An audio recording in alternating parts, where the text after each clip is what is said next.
Bosman ini mendukung 272 pejabat daerah sejak tahun 2022 dijabat oleh PLT sampai tahun 2027. Bahkan 100% kepala daerah di jabatan gubernur, wali kota, dan bupati di seluruh Indonesia yang hampir 500 wilayahnya hingga tahun 2027 dijabat oleh PLT. Sangat setuju. Setuju tidak ada pileg pemilihan legislatif hingga tahun 2027. Alias pileg 2024 tak perlu diadakan. Juga pilpres 2024 tidak perlu diselenggarakan. Setuju jabatan presiden diperpanjang 3 tahun lagi untuk mengatasi masalah pandemi hingga tahun 2027. Dan pastinya setuju jabatan presiden 3 periode. Sangat setuju di semua daerah hingga tahun 2027. Partai politik tidak berkuasa lagi sebagai pimpinan daerah sehingga 100% semua wilayah di bawah kendali pemerintah. Hal ini akan membuat Indonesia menjadi negara satu komando, garis lurus, tegak kemana aja. Pokoknya kemana saja presiden menghadap, saya manut.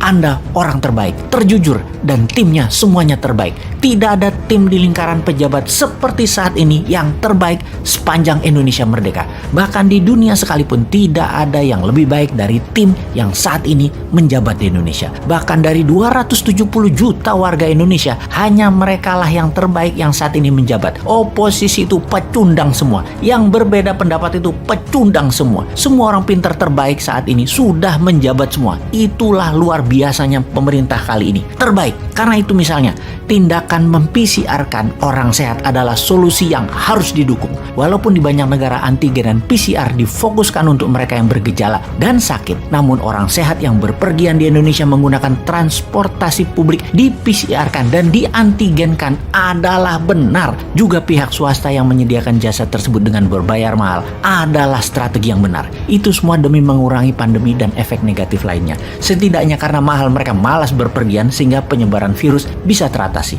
Untuk itu, booster seri 3 dan seri 4 segera disiapkan setiap 1 tahun ke depannya. Sebagaimana Bosman katakan sejak tahun 2020, di mana hal ini penyuntikan vaksin berseri sesuai dengan rencana untuk menyehatkan masyarakat sampai akhir jabatan 2032. Hal ini akan terus dan segera dilaksanakan. Keputusan tegas Presiden membatasi ekspor bahan mentah aneka tambang adalah sangat jenius. Eropa panik, dunia panik akan ketegasan ini dan membuat dunia takluk di bawah Indonesia kendali atas bahan mentah yang harus disegerakan menjadi bahan jadi. Bahkan ketika kebijakan 100% larangan ekspor batu bara, di mana negara utara Indonesia marah semua seperti Jepang, Filipina, Korea Selatan, Tiongkok, adalah langkah heroik Presiden.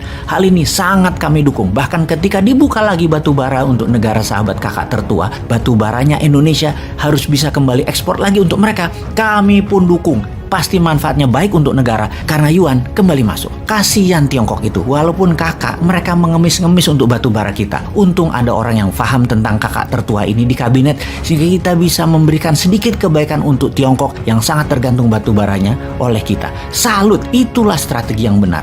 Lalu tidak ada terima kasih yang tertinggi dari kami, terutama saya pribadi sebagai warga NU, juga sebagai salah satu co-founder dari perusahaan Urun Dana Santara, dengan menggabungkan kekuatan ekonomi umat, ekonomi kerakyatan, mengkolaborasikan NU dengan Santara untuk dijadikan nama ibu kota baru Nusantara adalah sebuah kehormatan tertinggi. Nusantara, IKN, akan kami jalankan dengan amanah tinggi.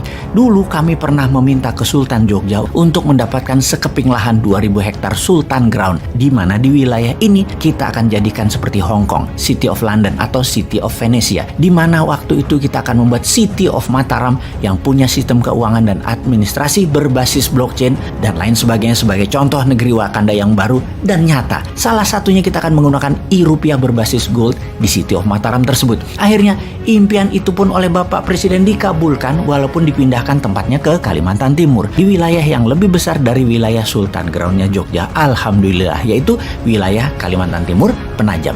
Saya pribadi yang pernah 5 tahun tinggal di Kalimantan Timur tersebut menjadi mendapat kehormatan. Pulang kampung nih kalau saya boleh pinjam meminjam frasa dari Obama dulu ketika mengunjungi Indonesia. Sekali lagi, terima kasih atas IKN yang investasinya mendekati angka 1.500 triliun rupiah yang kemungkinan dapat dari kakak tertua setelah kita berbaik memberikan batu bara kita. Akan kita laksanakan dengan sepenuh hati, mengingat ini adalah anugerah kehormatan bagi warga NU dan New Mind Santara yang dikabulkan permintaannya untuk membangun kekuatan ekonomi kerakyatan dan ekonomi umat yang dibesarkan di ibu kota baru Nusantara. Demikian informasi singkat ini Bapak Pimpinan Tertinggi Negara Indonesia, matur sembah nuwun dari calon wakil presiden 2027-2032 yang tidak diunggulkan oleh oligarki.